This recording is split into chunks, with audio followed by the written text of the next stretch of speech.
Hello दोस्तों, स्वागत है आपका मेरे यूट्यूब चैनल पूजा पाठ में।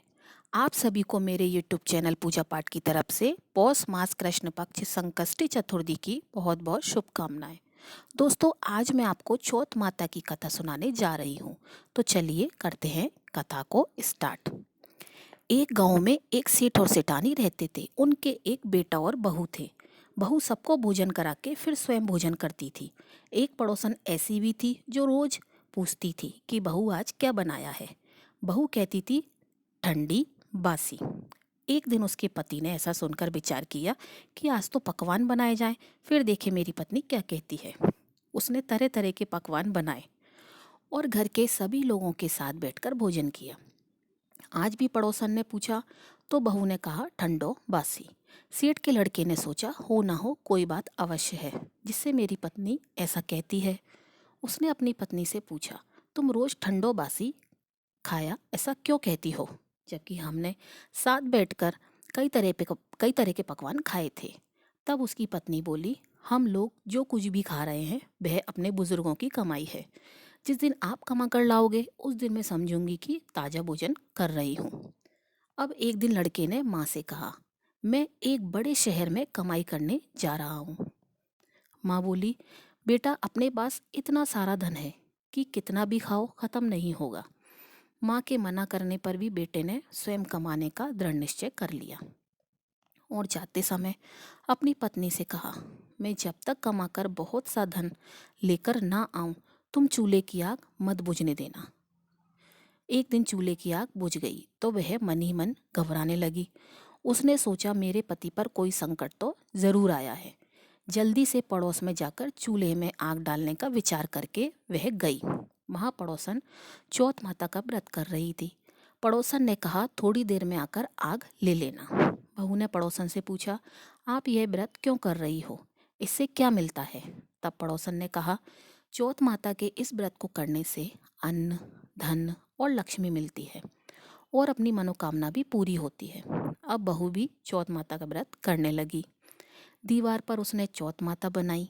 उस दिन घी और गुड़ का चूरमा बनाकर रात्रि को चंद्रमा को अर्घ देकर भोजन करती है।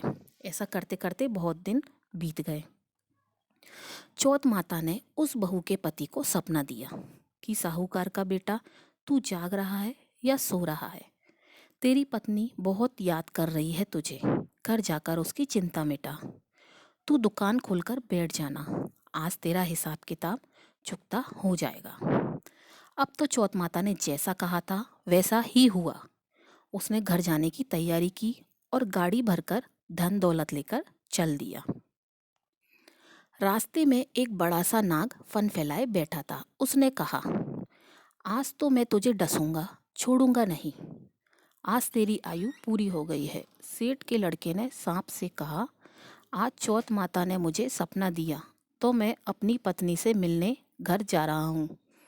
वह मेरी प्रतीक्षा कर रही है और बहुत चिंता कर रही है। मैं उससे मिलकर जरूर आऊँगा, तब तुम मुझे डस लेना। नाग ने कहा तुम शपथ पूर्वक कहकर जाओ तो मैं तुम्हें जाने दूंगा, परंतु तुम लौटकर नहीं आए तो मैं तुम्हारे घर आकर तुम्हें डस लूंगा। इस प्रकार सर्प को वचन देकर वह अपने घर पहुंचा।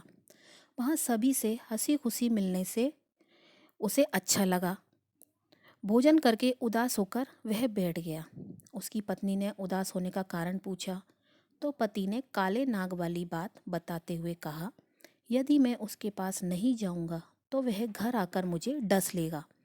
पत्नी बहुत चतुर थी। उसने कहा आप जरा भी मत घबराइए, आप सो जाओ, मैं एक उपाय करती हूँ। पत्नी ने अपने कमरे में 7 सीढ़ियाँ बनाईं। पहली सीढ़ी पर रेत, दूसरी पर इत्र, तीसरी पर गुलाल और फूल, चौथी पर केसर, पांचवी पर लड्डू पेड़ा, छठी पर गद्दी गलीचा और सातवीं पर दूध का कटोरा भरकर रख दिए। इस प्रकार वह 7 सीढ़ी सजाकर बैठ गई। आधी रात होते ही नाग आकर सीढ़ी पर चढ़ने लगा। पहली सीढ़ी पर रेत में लौट गया और कहने लगा सेठ की बहू ने बहुत आराम तो दिया है, पर मैं क्या करूं, बचनों से बंधा आया हूं, सो डसूंगा अवश्य। इसी प्रकार 7 सीढ़ियों पर नाग आराम करता हुआ और कहता हुआ कि डसूंगा जरूर कमरे में जाने वाला था कि चौथ माता ने विचार किया कि यदि मैं इसे नहीं बचाऊंगी तो संसार में धर्म कर्म और व्रत पूजन को कौन मानेगा। अब तो गणेश जी, चंद्रमा जी और चौथ माता उसे बचाने का विचार करने लगे। चंद्रमा जी ने उजाला किया, चौथ माता ढाल बनी और गणेश जी ने तलवार लेकर नाग को मार दिया और ढाल से ढक दिया। अब बहू भी थकी हारी सो गई। दिन होगा तो लोग बेटे से मिलने आए, परंतु बेटा और बहू तो उठे ही नहीं थे। बहुत देर हो गई तो माँ ने उन्हें उठाने के लिए चली गई। उसने अर्थात माँ ने सातों सीढ़ियों पर जो कुछ देखा तो वह बहुत घबरा गई और बेटा बहू को आवाज लगाने लगी।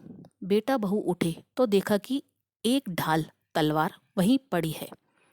अब ढाल उठाई तो देखा वहीं काला नाग मरा हुआ पड़ा था।